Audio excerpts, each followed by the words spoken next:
देश और दुनिया की खबरें देखने के लिए देखते रहें।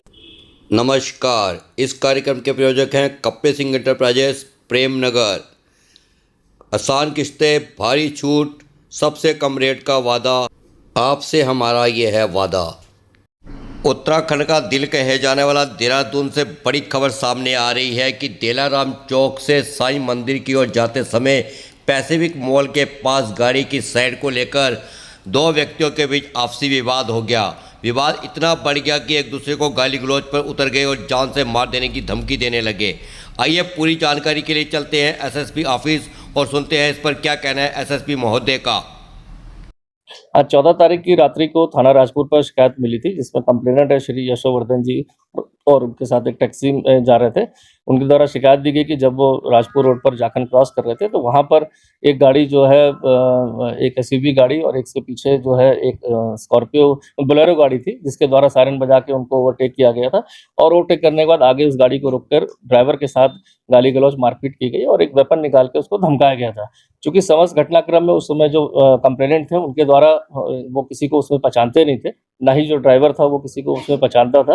बट उनके द्वारा जो एफआईआर में जो गाड़ी का नंबर दिया गया, इसके आधार पर वहां की सीसीटीवी फुटेज को चेक किया गया और उस गाड़ी के आधार पर गाड़ी के ओनर को ट्रेस किया गया। तो उसमें दिव्य प्रताप का नाम पता चला था जो उस गाड़ी में सवार था। इस तत्काल बाद एक पुलिस टीम द्वारा मुकदमा लिखने के बाद अगले दिन जो इस गाड़ी जो बोलेरो जो चल रही थी, जो सायरन बाजार, जिसमें एक पुलिसकर्मी की बात आई थी कि उसमें सवार था, उस पुलिसकर्मी की पहचान करते हुए पता चला कि वो गनर उनके पिताजी को आवंटित था। इसके आधार पर जो एक रिपोर्ट एसएसपी हरिद्वार को भेजी गई थी, जिस पर तत्काल संज्ञान लेते हुए उन्होंने उसको निलंबित करके विभागीय कार्रवाई प्रारंभ कर दी है।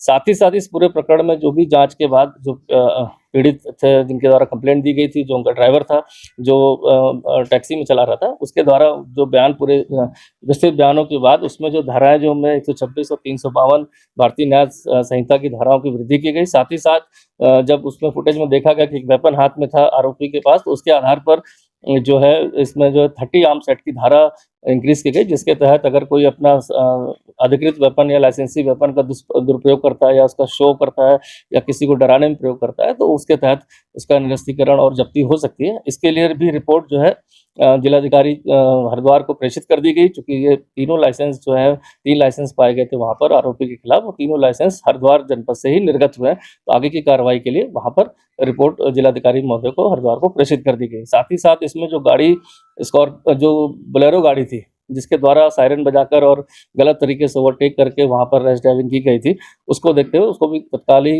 अगले दिन इन्वेस्टिगेशन में उसको सीज कर दिया गया एक्ट की विभिन्न धाराओं में।